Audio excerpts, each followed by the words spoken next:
या देवी सर्वभूतेषु मातृरूपेण संस्थिता नमस्तस्यै नमस्तस्यै नमस्तस्यै नमो नमः। माँ जगदम्बे को प्रणाम करते हुए आज की मैं इस वीडियो को प्रारंभ करती हूँ।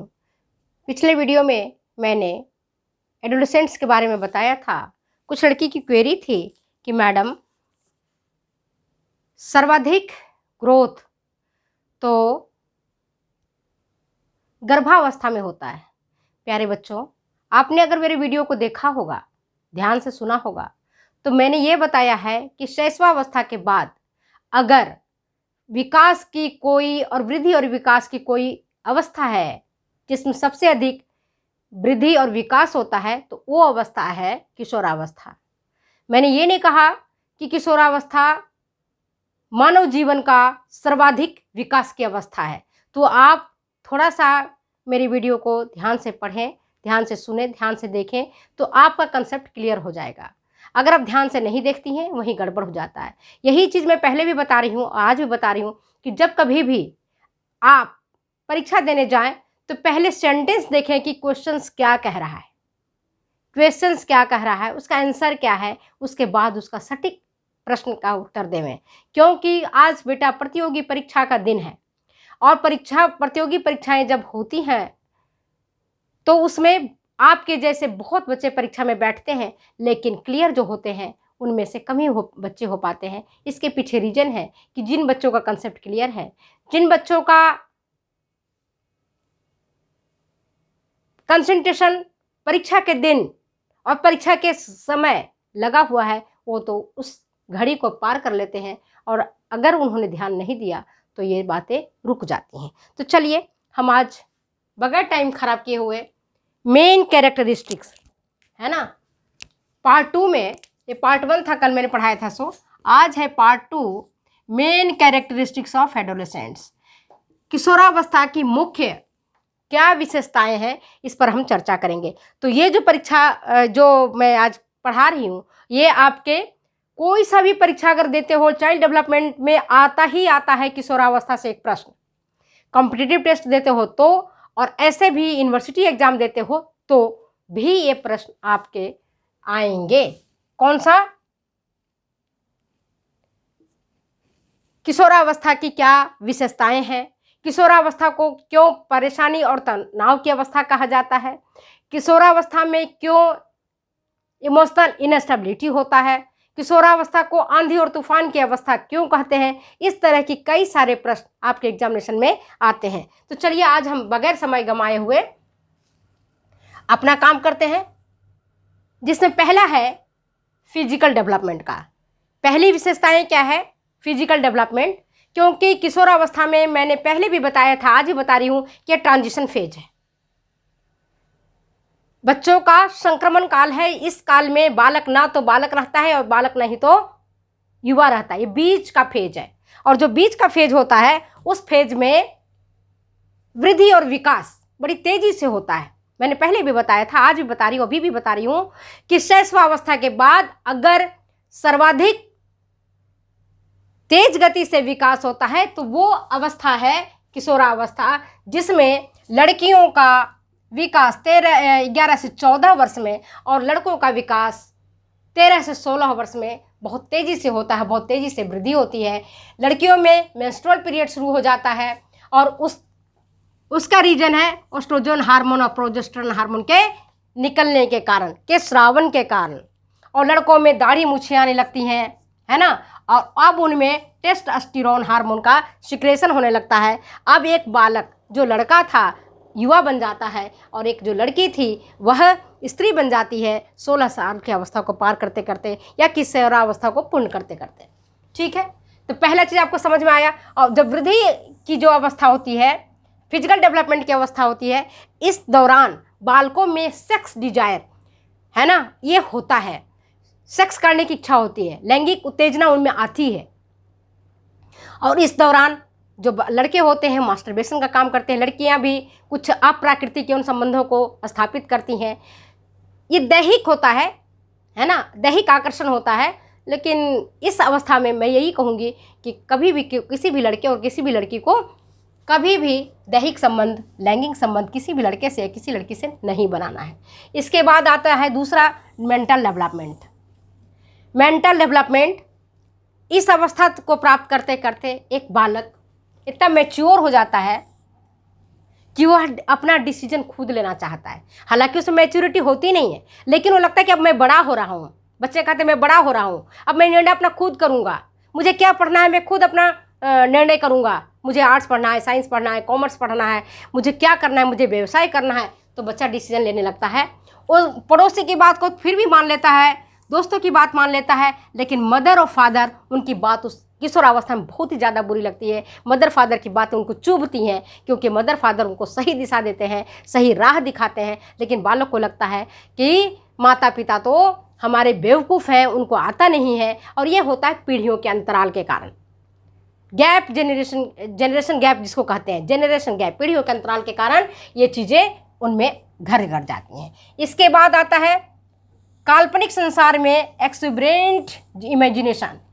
बच्चे क्या करते हैं, काल्पनिक संसार में जीते हैं, कल्पना के सागर में गोते लगाते हैं, कल्पना के हवाई जहाज में उड़ते हैं, और जब उनका कल्पना साकार नहीं होता है तो निराशा और उदास से भर जाते हैं।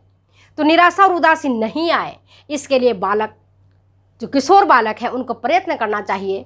और अब उस प्रयत्न के आधार पर वो आप बहुत अच्छा संगीतकार बन सकते हैं, बहुत अच्छा चित्रकार बन सकते हैं, बहुत बढ़िया आप म्यूजिशियन बन सकते हैं, बहुत बढ़िया आप लेखक बन सकते हैं, बहुत बढ़िया आप राजनेता बन सकते हैं, क्योंकि आपके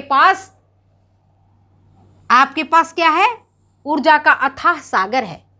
अगर उस ऊर्जा को आप सही दिशा में चैनलाइज करोगे तो आप बड़े से बड़े काम को कर सकते हैं, बड़े से बड़े काम को करके दिखा सकते हैं, दुनिया को अपना स्थापित कर सकते हैं। कैसे? उसके लिए मैंने आपको पहले ही बताया कि अपनी कल्पना को साकार करने के लिए खुले आंखों से सपना नहीं देखना है, बल्कि बंद आंखों से सपना देखना है और फिर जीवन जीना है।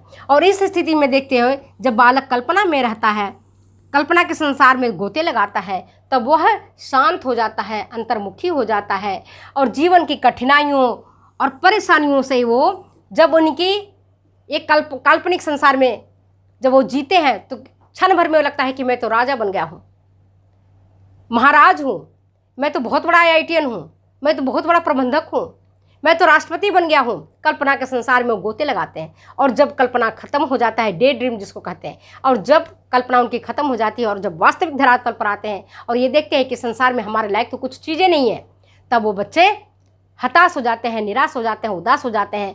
ऐसी स्थिति में उनको निराश नहीं होना है, उदास नहीं होना है, और अपनी एनर्जी को सही दिशा में चैनलाइज करना है। अपनी जो उनकी ऊर्जा है, उनकी जो ताकत है, उनकी जो शक्ति है, उस शक्ति को सही दिशा में ले जाना है। ठीक है। इसके बाद एक्सुबेरेंट इमेजिनेशन के बारे में मैंने बताया। डे ड्रीम नहीं देखना है, सपना देखना है, खुली आंखों से सपना देखना, उस सपने को साकार करने का प्रयत्न करना है। इसके बाद आता है प्रॉब्लमेटिक एज। ये क्या है? ये जो अवस्था है, किशोरावस्था, वो समस्या बाहुल्य अवस्था है, प्रॉब्लमेटिक एज है। बहुत बच्चों को समस्याएं आती हैं। बच्चे के सामने समस्या आती है नौकरी की, बच्चे के सामने समस्या आती है सब्जेक्ट के चुनाव की, बच्चे के सामने समस्या आती है पढ़ाई करने की, परीक्षा में अच्छे नंबर लाने की, प्रतियोगिता परीक्षा में सफल होने की। बहुत सारी समस्याएं आती हैं। बच्चा घबरा जाता है कि मैं क्या करूं, और अपनी बात वो दूसरों को नहीं बता पाता है, अंदर ही अंदर घुटता रहता है, अंदर ही अंदर परेशान होते रहता है। तो मैं यही कहती हूँ कि किशोरावस्था के बालक को परेशान होने की आवश्यकता नहीं है, बल्कि अपनी बातों को अगर आप दूसरों को बताओगे तो समस्या का समाधान होगा, अगर अपने तक रखोगे तो समस्या का समाधान नहीं होगा, और अंदर ही अंदर घुट करके परेशान होकर के आपका सिर फटने लगेगा, दिमाग फटने लगेगा। ऐसी चीज़ों को नहीं करना है। तो अपनी समस्या दूसरों को जब नहीं बताते हैं, अंदर ही अंदर घुटते रहते हैं, तो इसका उनके मन में ऐसे विचार आता है, नकारात्मक विचार आता है कि इस जीवन में तो हमारे लिए कुछ है ही नहीं, इस संसार में मेरे लिए कुछ भी नहीं है, संसार हमारे लिए फालतू है, संसार हमारे लिए बेकार है। जब ऐसी बातें वो सोचते हैं तो उनके मन में आत्महत्या जैसी गंदी विचार उत्पन्न होती है, और कई बालक आत्महत्या तक कर लेते हैं। खास करके वो बालक करते हैं जो परीक्षा में विफल हो जाते हैं, जिनका परिणाम अच्छा नहीं होता है, जो सेट नहीं हो पाते हैं, जो नौकरी में सफल नहीं हो पाते, या जिनका प्रेम प्रसंग विफल हो जाता है। वो बच्चे ज़्यादातर का सुसाइड करते हैं। तो इसमें है कि इस अवस्था में एडोलसेंट एज के बच्चों को अपनी प्रॉब्लम अपने दोस्तों को बताइए, रिश्तेदारों को बताइए, मदर फादर को बताइए, ज़रूर बताइए। मदर फादर को जब तक आप नहीं बताएंगे, क्योंकि आपके सच्चे से हितैषी कौन है, माता पिता हैं, शिक्षक हैं, उनको आप जरूर बताएं। इसके बाद आता है इमोशनल इनस्टेबिलिटी। सबसे ज़्यादा अगर मानव जीवन में इमोशनल इनस्टेबिलिटी होता है, संवेगात्मक अस्थिरता होती है, तो वो अवस्था है आपका कौन सी, किशोरावस्था। क्षण भर में बालक खुश हो जाता है, क्षण में बालक दुखी हो जाता है, वो इमोशनली अस्थिर रहते ही नहीं है, इनस्टेबल हो जाते हैं, है ना। तो निराशा, उदासी उनके जेहन में आ जाता है। इनसे भी हमें बचना है। इसके बाद और इसका मुख्य रीजन क्या है, मुख्य रीजन है आपका परिपक्वता का अभाव। उनमें मैच्योरिटी नहीं होता है, लंबाई उनकी हो जाती है, शरीर बढ़ जाता है, लेकिन दिमाग में जो मैच्योरिटी होना चाहिए वो नहीं होता है। इसी कारण वो इनस्टेबल हो जाते हैं, इसी कारण वो संवेगात्मक रूप से अस्थिर हो जाते हैं। थोड़ी देर में हंसने लगते हैं, थोड़ी देर में आप बहुत निराश हो जाते हैं। और जब देखते हैं कि भाई हमको कुछ मिल गया तो हा हा हा हा बहुत बढ़िया, मैं जीत गया, और थोड़ी देर में देखते हैं कि हमारे कम नंबर आ गए या कहीं हमको परेशानी हुई तो निराश हो जाते हैं। और कई बार देखते हैं आजकल जो अखबारों में आता है, देखने को मिलता है कि बच्चे क्या होता है, हैंग हो जाते हैं ना, देखते हो ना। कोई चुन्नी का फंदा लगा लिया, 10वीं क्लास का बच्चा था, 8वीं क्लास का बच्चा था, उसके पिताजी ने डांट दिया, मम्मी ने डांट दिया, बात पिताजी काम करने पर चले गए, मम्मी पड़ोस में गई और पता चला पीछे बच्चे ने हैंग कर लिया। ये क्यों होता है, उनमें परिपक्वता का अभाव होता है और इमोशनल इनस्टेबिलिटी होती है। उसके बाद ये अवस्था जो होती है सेक्स अवेकनिंग की होती है, काम जागरण की आवश्यकता होती है।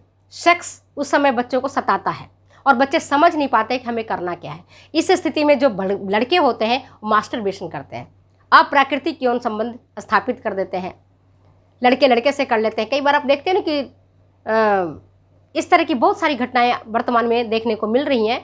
और ये जो मास्टरबेशन वाली स्थिति है, जिसमें जो लड़के होते हैं वो अपने लिंग को हिलाते हैं और हिला करके सेक्स सेटिस्फैक्शन करते हैं, लेकिन वो अप्राकृतिक तरीका है सेक्स सेटिस्फैक्शन करने का, जिसके कारण आगे चल करके वह लड़का पिता के सुख से वंचित हो सकता है, क्योंकि जो टेस्टिस उसका है उसकी नलियां ब्लॉक हो सकती हैं, खराब हो सकती हैं। तो ऐसा करना कदापि उचित नहीं है। लड़कियों के लिए भी, जो लड़कियां ये अप्राकृतिक यौन संबंध करती हैं, एक लड़कियां अपने किशोरावस्था में कई लड़कों से संबंध स्थापित करती हैं, वो भी गलत है, इस अवस्था में नहीं करना है। इसके बाद आता है प्रौढ़ जीवन की तैयारी। यही है, क्योंकि इस किशोरावस्था के बाद ही युवावस्था में लोग पहुंचते हैं और अब उनके माता पिता उनकी शादी की तैयारी करते हैं। तो प्रौढ़ जीवन की जो तैयारी है वह किशोरावस्था ही है। इसके बाद आता है यह अवस्था जो मैंने पहले बताया था, किशोरावस्था स्ट्रेस एंड स्टॉर्म की अवस्था है, आंधी और तूफान की अवस्था है, परेशानी और तनाव की अवस्था है। क्योंकि बच्चों को एक समस्या नहीं है, बहुत सारी समस्या है। प्रेम अगर कर लिया तो शादी कैसे हो, माता नहीं मान रहे, पिता नहीं मान रहे, प्रेम प्रसंग को कैसे निभाएं, नौकरी नहीं मिल रही, नौकरी कैसे प्राप्त करें, परीक्षा में कैसे अच्छे अंक लाएं, कैसे IITN की अगर तैयारी करनी है IIT की तो कैसे हम उस कंपटीशन को निकालें। बहुत सारे उनके पास आर्थिक स्वावलंबन की समस्या होती है, पैसा उनके पास नहीं रहता है, ऊर्जा तो रहता है, भूख भी लगती है पेट में, लेकिन पैसा नहीं रहता है कि भरपूर और भरपेट मात्रा में भोजन कर सकें, पौष्टिक भोजन को ग्रहण कर सकें, क्योंकि पैसे का अभाव रहता है उनके पास। लेकिन उनकी आकांक्षाएँ, उनकी अपेक्षाएँ बहुत ज़्यादा रहती हैं, और यही आशाएँ, अपेक्षाएँ, आकांक्षाएँ उन बच्चों को ले जाता है किस दिशा में, तनाव की दिशा में।